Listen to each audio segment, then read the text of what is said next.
A volte una parola vale più di molte avance. La parola in questione sarebbe quella di Cristiano Ronaldo, mica uno qualunque che al termine della finale di Nations League fra Olanda e il suo Portogallo avrebbe proposto o provato a convincere Matthijs de Ligt ad accettare l'offerta della Juventus.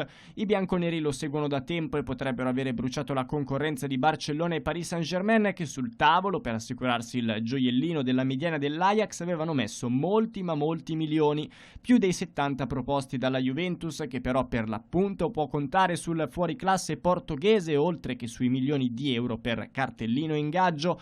Per carità, anche questi fanno la loro parte. Stando ad alcune indiscrezioni, il centrocampista dei Lancieri percepirà il secondo stipendio più alto tra le fila dei bianconeri, dietro a Ronaldo ovviamente, che con i suoi 30 milioni netti all'anno è davvero difficile da superare.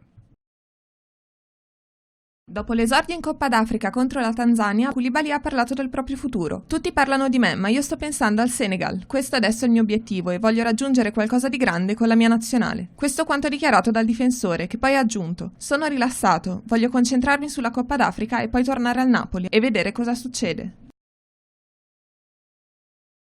A Parma continua ad essere viva l'idea di riportare in Italia Mario Balotelli. L'attaccante si sta svincolando dal Marsiglia e in questo modo non ci sarebbero costi per il cartellino, ma l'operazione economica resterebbe comunque dispendiosa. Lo scoglio più grande per le casse dei ducali è ovviamente l'ingaggio di Balotelli, ma i contatti col suo entourage proseguono. Il Parma non intende svenarsi con il DS Faggiano, che nei giorni scorsi ha dichiarato: non possiamo condizionare il nostro mercato in base all'arrivo di Balotelli, bisogna guardare anche al tipo di investimento.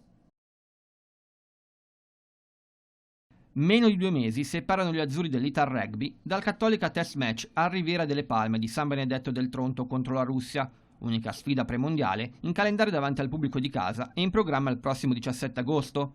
Un appuntamento che segnerà il giro di boa sulla strada che porta alla rassegna iridata nipponica e che porta per la prima volta un grande test match internazionale sulla Riviera Adriatica, nel pieno della stagione balneare, ad Ancona, presso la sede della Regione Marche. Tra i partner istituzionali della partita, firmata dal main sponsor Cattolica Assicurazioni, il presidente Luca Ceriscioli ha dato il via al lungo percorso di avvicinamento alla gara. Il rugby è diventato per la nostra regione uno sport importante, tanti ragazzi e ragazze che lo praticano, un bel movimento di uno sport che ha sempre saputo coniugare meglio di ogni altro i valori sportivi. In campo grande aggressività agonistica, ma poi un terzo tempo dove si è tutti amici, è quello che conta di più.